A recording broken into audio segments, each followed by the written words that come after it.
Hello, everyone. Welcome to another lesson at English Pod. My name is Marco.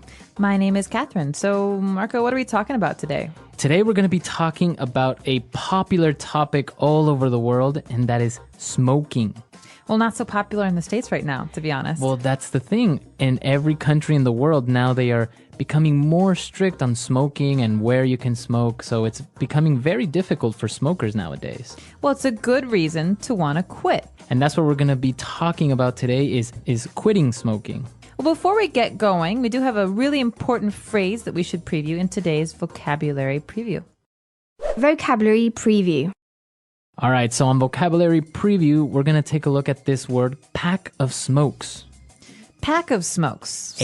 A pack of smokes. So smokes is a word for cigarettes. It's the same thing, smokes or cigarettes. Right, but a pack is, like 20 cigarettes. It's a box of cigarettes. You buy them in a pack. You don't just buy one at a time. So again, the phrase is pack of smokes. Pack of smokes.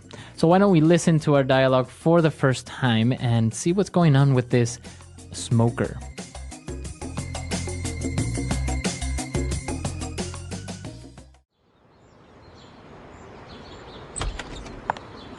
It smells like an ashtray in here. Hi, honey. What's wrong? Why do you have that look on your face? What's wrong? I thought we agreed you were going to quit smoking. No. I said I was going to cut down, which is very different. You can't just expect me to go cold turkey overnight. Look, there are other ways to quit. You can try the nicotine patch or nicotine chewing gum. We spend a fortune on cigarettes every month. And now laws are cracking down and not allowing smoking in any public place. It's not like you can just light up like before. I know. I really am trying, but I don't have the willpower to just quit. I can't fight with the urge to reach for my pack of smokes in the morning with coffee or after lunch. Please understand. Fine, I want a divorce.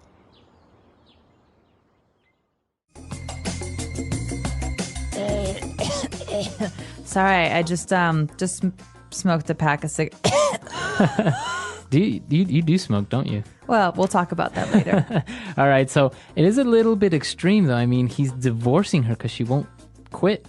Well, some people really are health conscious and are afraid of the negative side of smoking, which has a lot of health side effects. Yeah. Well, as he was complaining about all the negative effects and the negative aspects of smoking, both of them mentioned a lot of great words and phrases. So why don't we take a look at them now in Language Takeaway? Language takeaway. Well, this first word is a word that's very important for any smoker who goes to a bar or a restaurant and needs to put the ash somewhere, right? So when you smoke, there's some ash, there's some messy, dirty stuff, and you need an ashtray to collect it. An ashtray. So an ashtray is something that's usually round or square, and you put it on a table, and it's just very helpful to keep the house clean or a restaurant clean. So if you're in a restaurant, you say, hey, can I have an ashtray, please? Mm-hmm. So the residue or the stuff that when you're smoking, it comes out the gray, like dust. It's called ash. Right. And this is a tray. But the complaint here is, it smells like an ashtray in here. That means it smells really, really bad in here. Yeah, it smells like cigarettes. Yeah, so that word again is ashtray. Ashtray. All right. Well, and the guy was complaining and he said, well, I thought you were going to quit smoking. And she said, no. I said I was going to cut down. She says it's very different from quitting smoking. So, Marco, maybe we should talk about how cutting down and quitting are different. All right. So if I say I'm going to cut down on smoking, it's just I'm going to smoke less. Okay, so let's take an example. I smoke 10 cigarettes a day, but I want to cut down. How many should I smoke later? Maybe like 2 or 3. 2 or 3? Instead of quitting, so if you quit smoking, that would mean 0. 0 cigarettes. Mm-hmm. No smoking anymore. Right.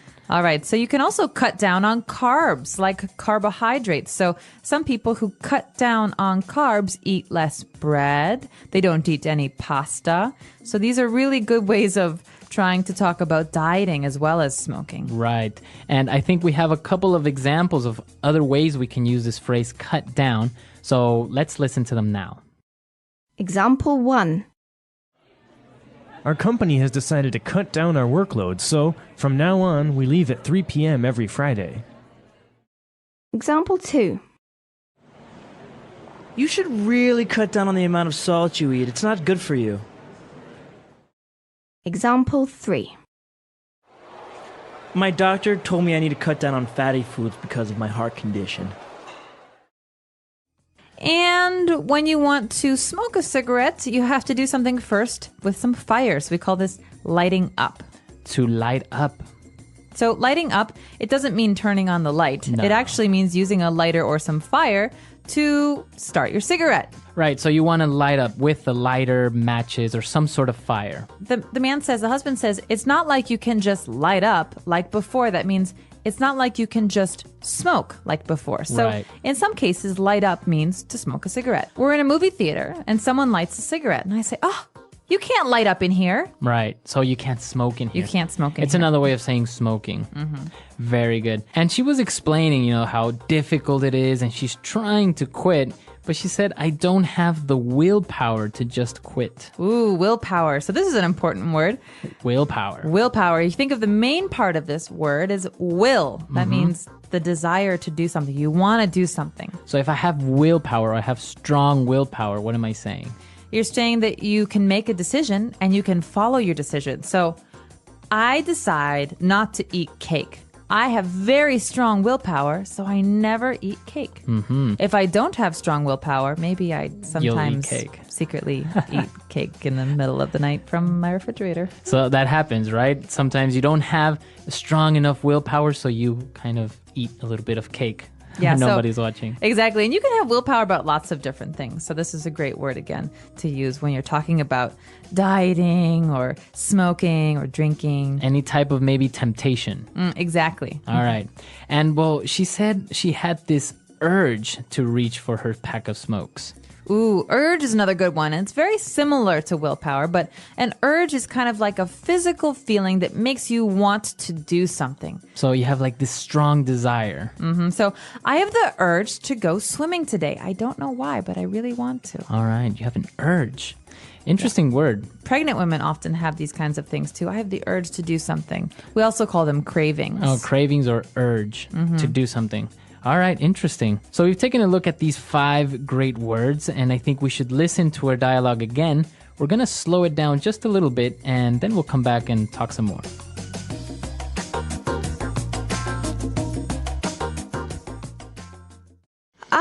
It smells like an ashtray in here. Hi, honey. What's wrong? Why do you have that look on your face? What's wrong? I thought we agreed that you were going to quit smoking. No, I said I was going to cut down, which is very different. You can't just expect me to go cold turkey overnight. Look, there are other ways to quit. You can try the nicotine patch or nicotine chewing gum. We spend a fortune on cigarettes every month, and now laws are cracking down and not allowing smoking in any public place. It's not like you can just light up like before.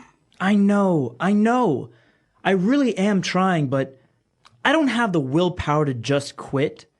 I can't fight with the urge to reach for my pack of smokes in the morning with coffee or after lunch. Please understand. Fine, I want a divorce. And we are back. So we have a great part of our show where we like to talk about some phrases that help you attain fluency. That means sounding like a native speaker of English. And today's phrases are wonderful. All right, so let's take a look at them now in Fluency Builder. Fluency Builder. So on Fluency Builder today, let's take a look at 2 different phrases, and let's start with the first one. She mentioned something about going cold turkey overnight. What is that phrase, cold turkey? Now, this is a very strange phrase. Okay, so first of all, why would a turkey be cold? They have lots of feathers. And second of all, what does it have to do with cigarettes? Right, so if I say I'm going cold turkey, what is that? So just take this as a phrase. Don't think about the actual words because they won't make sense in this context. What we're talking about is quitting smoking entirely. You're not going to cut down. It means today I'm not going to smoke at all, and I'm never going to smoke again. That means never ever will I smoke another cigarette. So it's cold turkey.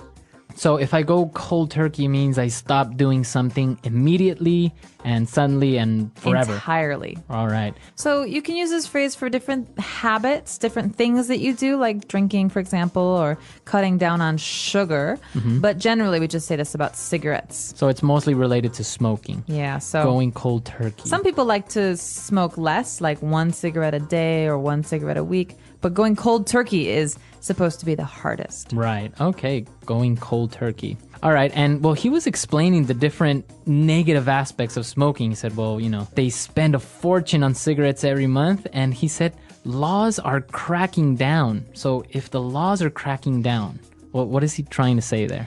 Well, this is actually a very interesting point because in America right now, it's very hard to smoke in public places. So this means that the government is trying to stop people from smoking. So they say, no more smoking in public places, no more smoking in restaurants, no more smoking in bars.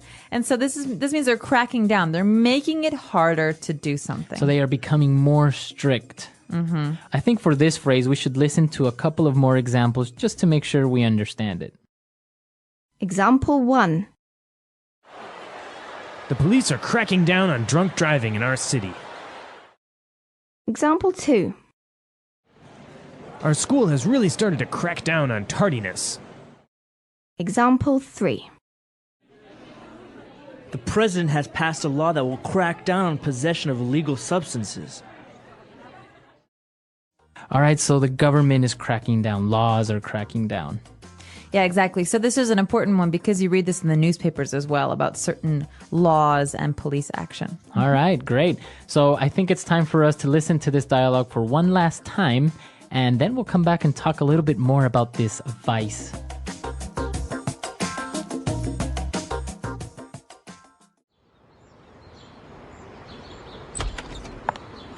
It smells like an ashtray in here. Hi, honey. What's wrong?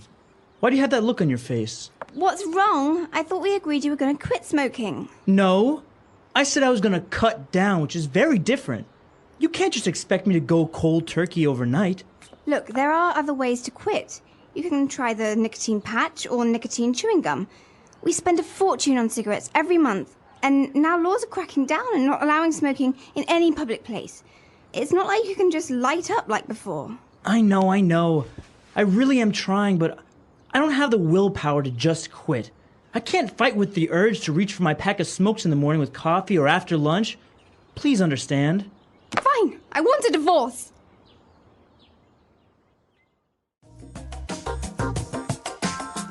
So, do you have a problem with this vice, as you call it? Are you a smoker? I'm really not. I'm the type of person that could maybe smoke socially, like if we go out to a bar with drinks, a social smoker like they call it, right? Yeah, I'm jealous. But not really. You're a habitual smoker, right? Right. Well, I'm trying to cut down. So as a habitual smoker, I often smoked every day. Sometimes I smoked a lot and sometimes I smoke less. But right now I'm in a period where I'm mostly quit. Okay, almost.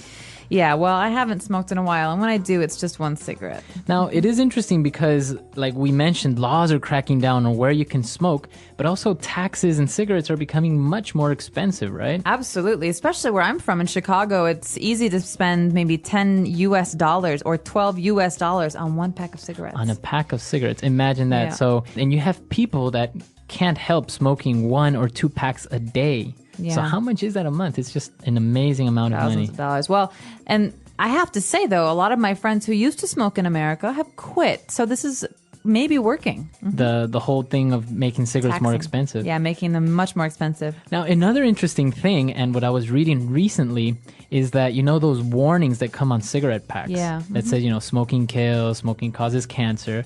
Actually, a study has proven that it's not effective, that people don't mind it or even worry about the cautions on the cigarette packages. Well, as a smoker, I could say that, yeah, you generally, if you're going to smoke a cigarette, don't look at the label that much. You just, you throw it in your bag and you forget about it. But it's actually gotten to the point where people choose the cigarette pack based on the picture. So it's like, oh yeah, give me the one with the black lungs, or give me that one. Oh, God. Yeah, it's interesting. So it's not really working. I guess we're going to have to find other ways to make people more conscious about this vice. We should.